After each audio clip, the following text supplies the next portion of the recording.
Hola, ¿qué tal? Muy buenas tardes a todos y todas. Espero que se encuentren muy bien. Que tanto ustedes como su familia se encuentren de la mejor manera.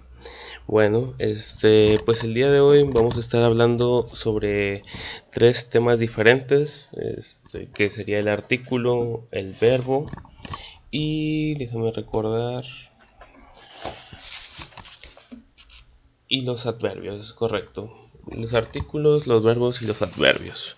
Con esto estaríamos cerca de terminar con el tercer bloque, ¿sí? Tratando de dar un poco más de rapidez, como les había comentado en clases anteriores, para poder abarcar en la mayoría de lo posible las unidades que están incorporadas aquí en el libro. Entonces, bueno, pues comenzando un poco, nos vamos a tratar de ubicar en la página número 22 de su libro, que empezamos en el punto 3.5, que dice el artículo. El artículo, por una parte, es la parte de la oración que se antepone al sustantivo para determinarlo y especificarlo. Contextualizando un poco y también tratando de recordar, en la clase anterior se decía cuál era el significado del sustantivo, o sea, de aquella cosa, de aquella persona, de aquel lugar del cual se está hablando en la oración. Y obviamente este sustantivo está incorporado también por un verbo, que en este caso sería como la acción que realiza el sustantivo, pero también el artículo para especificar también quién lo realiza o quiénes. En este caso, bueno, en su página, repito, en la página número 22, tenemos, por decirlo de alguna manera, dos artículos diferentes, un artículo determinado y un artículo indeterminado. En el artículo determinado se menciona que está definido por el, la, lo, los y las. Y el artículo indeterminado es indefinido, un, una, unos, unas. ¿Cómo podremos ejemplificar esto? Digamos que el artículo determinado se podría aplicar cuando ya tenemos identificado de quién estamos por hablar.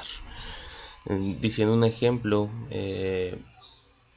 quizás una oración podría ser: ocupo hablar con el maestro. Cuando hablamos de el maestro, que sería un artículo, como aquí quizás lo podemos ver en este pequeño círculo, es un poquito más grande. Ajá. Bueno, ahí estamos hablando de él de una forma determinada porque nos estamos refiriendo a un maestro en específico. Requiero hablar con el maestro, o sea, con alguien que nosotros ya tenemos en mente y que es una persona específica. O en el otro caso, ocupo hablar con la maestra o con la directora.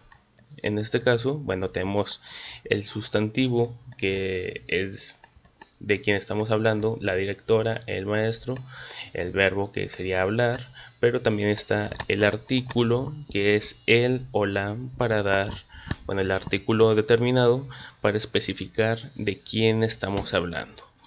Pero también, como se mencionaba, aparece este otro artículo que es el indeterminado. Este artículo, digamos que estaría aplicando cuando no hay algo en específico, o sea, totalmente lo contrario que el artículo determinado. Por ejemplo, si siguiéramos con la misma línea de estas situaciones de los maestros, podríamos decir en la oración: requiero o necesito hablar con los maestros o con las maestras.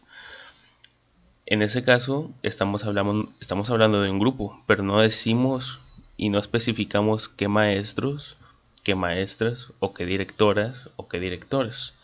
Entonces, digamos que están estas dos situaciones diferentes cuando nos vamos a referir a algo: o pásame el libro o los libros, y digamos que el artículo va conectado con el sustantivo para poderle darle una claridad a la oración, o sea que en sus diferentes maneras pudiera tener coherencia en lo que se empieza a articular. también ahí es, bueno, pienso que es bastante importante, sobre todo por las reglas gramaticales, sí tener bien en cuenta que los artículos están divididos en géneros, como lo podría ser lo masculino y lo femenino. Esto de las reglas gramaticales en la actualidad ha venido pues revolucionándose bastante, tratando de ampliar el cómo se construyen las oraciones. Sobre todo, no sé si ustedes recuerdan en algún momento que colectivos feministas que abocan por los derechos de la mujer, por la cuestión de que se les dé lugar a la posición de ellas que tienen y la importancia que ellas tienen en la sociedad, que se modificaran ciertas maneras de cómo nos estamos refiriendo, desde la gramática, desde la lectura, desde la escritura, desde el habla, a ciertos grupos de personas. Por ejemplo, creo que una oración que podría aplicar ahí, y si hablamos de la cuestión política, es los diputados que estaban presentes en tal reunión. Ahí de alguna u otra manera se está negando por una parte la participación de las diputadas o las senadoras. Entonces muchos de los discursos hoy en día han estado cambiando para ampliar esto de, bueno, las y los diputados o las diputadas y los diputados que están presentes en el Congreso, etcétera, etcétera, tratando de también modificar la forma en la que nosotros nos referimos. Y todo esto, aparte de ser partes importantes de la oración, finalmente también tiene una connotación bastante histórica del cómo nosotros solemos comunicarnos con las y los demás. Como entre nosotros mismos en la sociedad hemos aprendido a designar ciertas actividades o de ciertos géneros, o ahora sí que en la cotidianidad, pues en lo más cotidiano, mejor dicho, ya hay ciertas palabras, ciertas formas del habla que están naturalizadas de todos los días y que, bueno, a lo mejor uno no se detiene en la mayoría de los casos a decir, bueno, a ver, la oración que estoy a punto de decir con mi amigo o con mi amiga, la voy a construir con este artículo, con este sustantivo, con este verbo, con este adverbio, con este pronombre, sino que se va dando de una manera natural. Uno va aprendiendo cómo se dirige en base a su historia, en base a las experiencias, pero también el que nosotros podamos saber que desde la gramática, o sea, desde las reglas del cómo nos podemos referir a las o los demás, se estipula que hay maneras correctas y también maneras incorrectas. Y bueno, en ese caso sería la cuestión de los artículos. Después viene la cuestión de las contracciones, que a lo mejor es una de las reglas gramaticales que a veces se suele encontrar uno que no le presta mucha atención, que es referida sobre todo a la cuestión de la estética. Por ejemplo, las contracciones de a más el es igual al o a la, y el de más el es del. En ese punto, que es en la página número 23, podemos encontrar en la parte de medio algunos puntos y algunos ejemplos que nos podemos encontrar de una manera más clara. Por ejemplo, aquí dice: mañana voy a ir al cine.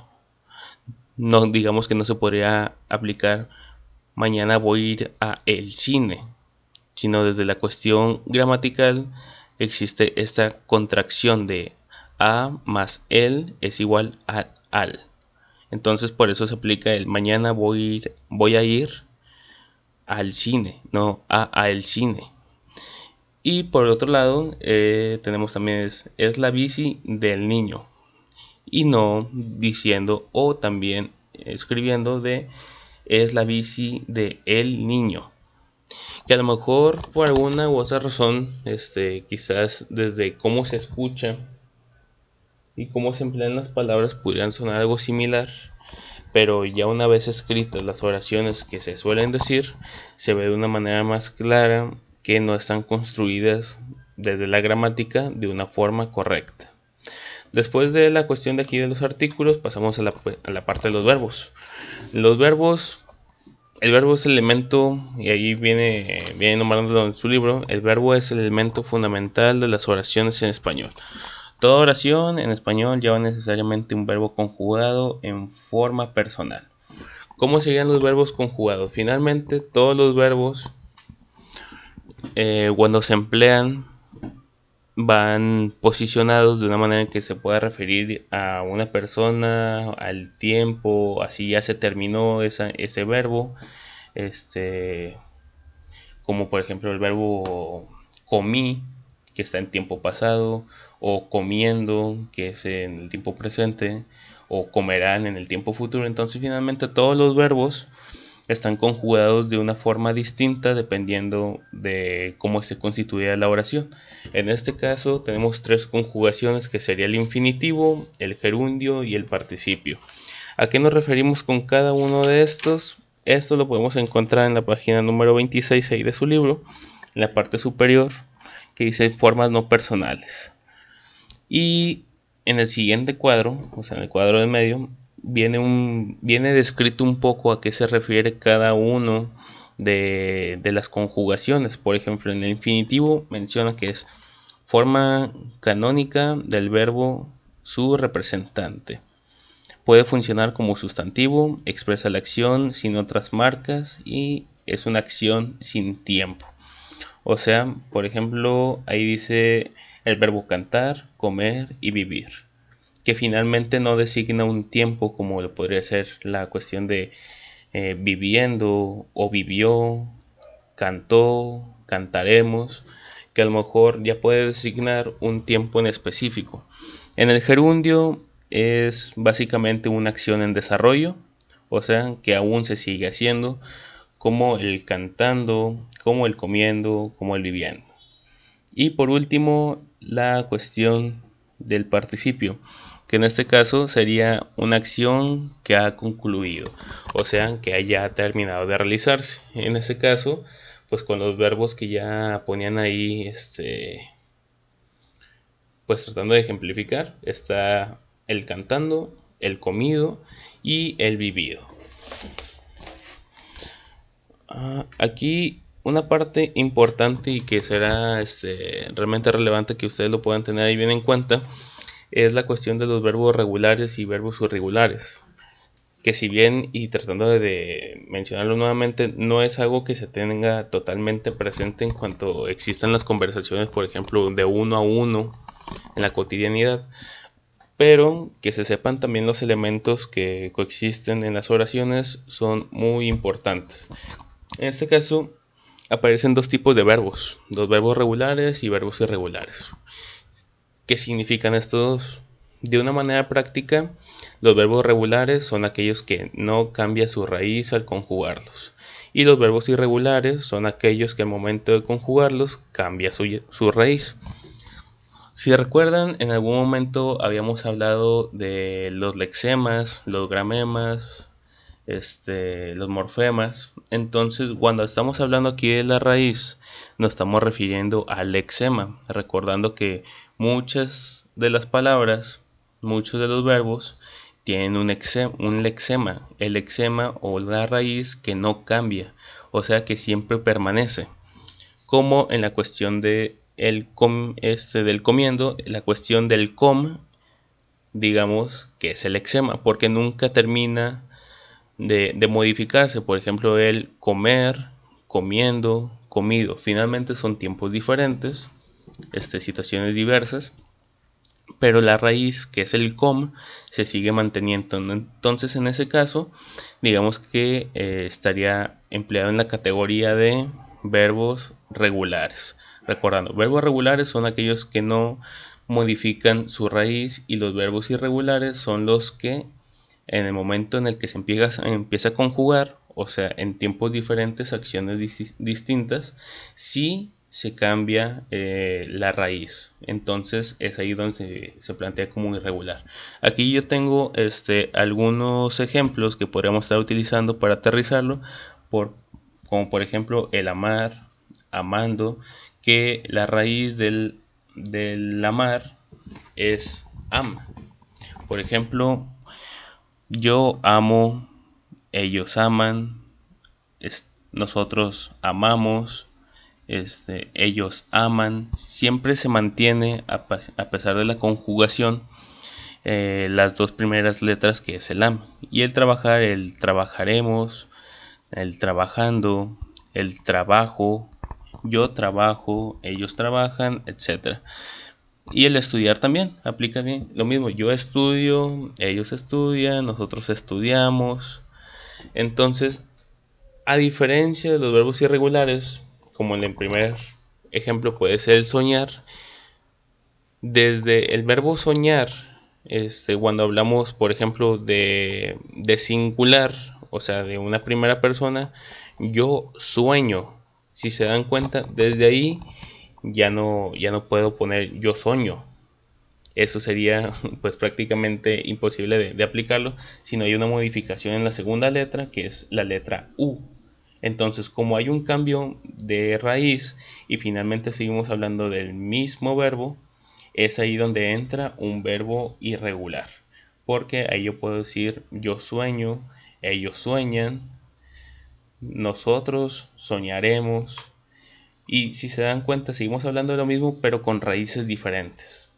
Como también lo puede ser en el verbo poner. En esa situación puede ser yo pongo o yo puse también.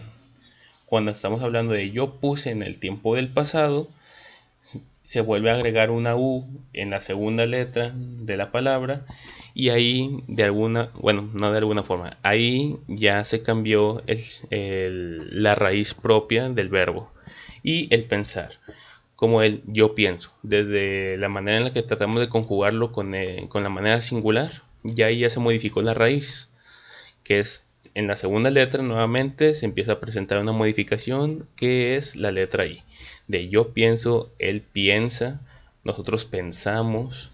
Entonces, como no hay una raíz fija, se toma como un verbo irregular.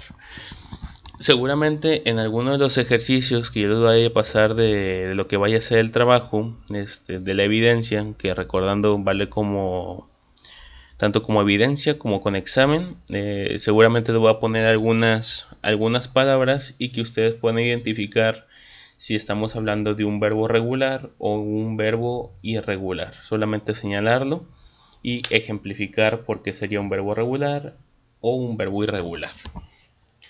Y por último tenemos los adverbios. Los adverbios siguen siendo, como todo lo que hemos venido viendo, son partes de la oración que nos dan información de los verbos, de los adjetivos y los otros adverbios. Recordando que, bueno, los verbos son las acciones que realiza el sustantivo de la oración. Los adjetivos son las cualidades del verbo, y también los adverbios pueden modificar a los propios adverbios. ¿Cómo es esto? Bueno, ahorita lo vemos. Digamos que en los adverbios tenemos diferentes maneras de cómo emplearlo. Aquí yo les puse algunas, que es el tiempo, el lugar, el modo, la forma, la cantidad, la negación y la duda. Cabe aclarar que los adverbios no tienen género, como a lo mejor lo pudo hacer los artículos. Los artículos que sí tienen un género ya predispuesto, como el, la, los, ellas, ellos. Los adverbios en cambio no. Estos digamos que se mantienen como que en el posicionamiento neutro, entonces no podemos encontrarles algún género en específico. En este caso, el primer ejemplo, tenemos los adverbios del tiempo en la cuestión del ayer fui a la casa de mi abuela. Si se dan cuenta, el ayer nos da información de lo que podría ser el verbo, que es el fui. Entonces ahí se hace una modificación, porque si bien se pudo haber dicho fui a la casa de mi abuela, el ayer da el posicionamiento del tiempo de que no fue hace un mes, no fue hace un año, que se podría pensar desde la oración de fui a la casa de mi abuela, sino que solamente ayer, o también la cuestión del antier, que se suele utilizar mucho de antier hice esto, ayer hice aquello. Finalmente nos ayuda a entender o a comprender que la oración se refiere a un día anterior y no a cualquier parte del tiempo pasado. La cuestión del lugar, aquí venden comida deliciosa.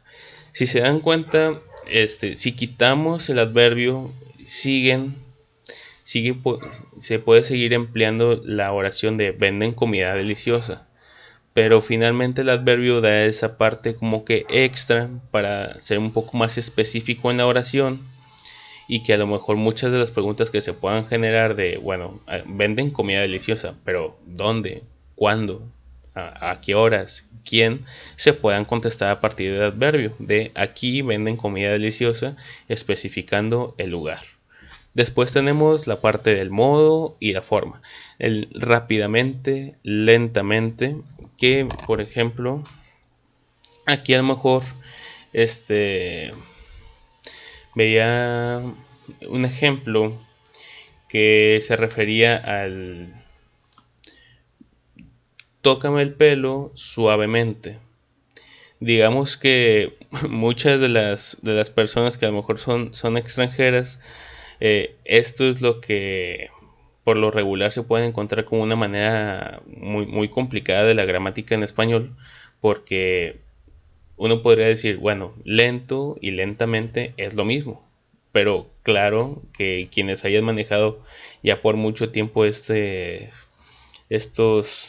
adjetivos, estos verbos, finalmente saben que lento y lentamente son cosas diferentes. Que a lo mejor lentamente es un poco más suave, un poco más tranquilo que lento, que sigue siendo lento pero es un poco más lento. Entonces aquí la cuestión del rápidamente se presenta entonces el modo en la que se va a realizar el verbo. Lentamente, toda la cuestión que termina en mente, en que se le agrega, digamos que sería un adverbio de modo. Después pasamos a la cuestión de la cantidad, que es una forma en la que se puede agravar o hacer un poco más, pues sí, un poco más grande, en este caso un adverbio. Aquí como un adverbio, y por qué no el verbo como se había dicho. La cuestión del bien también es un adverbio, porque finalmente nos está dando una característica o información del verbo, que por ejemplo aquí estamos hablando que el verbo es hablas, hablas, porque aquí podría decir tú hablas español, sí, pero cuando se agrega el bien se le está dando información del cómo ella o cómo tú hablas, mejor dicho, tú hablas bien español. Y también tú hablas bien español es diferente a decir tú hablas muy bien español, como es también diferente de decir tú hablas mal español o tú hablas muy mal español. Si se dan cuenta, son cosas pequeñas, o sea, palabras clave que nos dan una característica diferente a la acción. Aquí también tenemos el ejemplo de la cuestión de la negación, del jamás. Jamás pensé en hacer eso. Que también es finalmente un adverbio más que le da una información extra al verbo, que en este caso sería pensé. Y la duda del tal vez. Tal vez yo no vaya a la fiesta. Tal vez, en este caso, diciendo información del vaya, que es prácticamente del ir. ¿Ok? Bueno, en este caso, estos son algunos tipos de los adverbios. Creo que nos podemos encontrar todavía unos 3, 4 más, si mal no recuerdo, de adverbios que se pueden utilizar para complementar la información que nosotros podemos encontrar de los verbos. Recuerden que también de los adjetivos, y en algunos casos también adverbios que modifican a los adverbios, que eso están relacionados con los verbos. Que bueno, a lo mejor ya una vez que se dice así de la suma de las partes, uno puede decir, está muy complicado. pero quizás en la práctica cotidiana del día a día, del tratar de identificar ciertos elementos, sea un poco más sencillo para todos poder, digamos que, visualizar los elementos en los que está construido la oración. De tarea para el día jueves, yo les voy a pedir que ustedes puedan contestar la página número 35. Van a contestar el ejercicio número 1 y el ejercicio número 2. El ejercicio número 1 es: escribe a continuación la persona, el número y el tiempo, si es posible, de cada uno de los verbos. Quizás ahí, como primer ejemplo, cuando hablamos del verbo subir, ahí en la cuestión del verbo subo, la cuestión de la persona puede ser yo subí, el número de subieron y el tiempo de subiremos o subirán, etcétera, etcétera. Y así ustedes tendrían que ir modificando cada uno de los verbos tratando de posicionarlos en la cuestión de la persona, del número y del tiempo. Y en el ejercicio número 2 dice: escribe el verbo de cada oración y el tiempo al que corresponde. De estas oraciones ustedes tienen que identificar cuál es el verbo, recordando que es la acción que realiza el sustantivo, y también decir en qué tiempo está posicionado el verbo. ¿Ok? Cualquier duda, cualquier comentario también me lo pueden hacer llegar, ya saben que ahí al grupo, o bien mandarme un WhatsApp al número privado, y dentro de lo posible, claro que vamos a tratar de poner otros ejemplos para que quede de una manera más clara. Igual, espero que se encuentren muy bien, estamos ahí al tanto. Como que el día de hoy yo estaré ya abriendo lo que es la asignatura para que ustedes puedan subir su tarea para el día jueves. Va a estar todo el día jueves hasta las 12 de la noche. ¿Cómo se tiene que realizar? Lo pueden hacer en la libreta sin ningún problema, o contestarlo en el libro, que mejor. Pero sí es necesario que en la parte superior de sus hojas aparezca el nombre de ustedes con tinta, ¿ok? Que en este caso sería con pluma. Bueno, cualquier duda, les repito, ahí estamos. Y bueno, esperando que se encuentren muy bien y nos estamos viendo.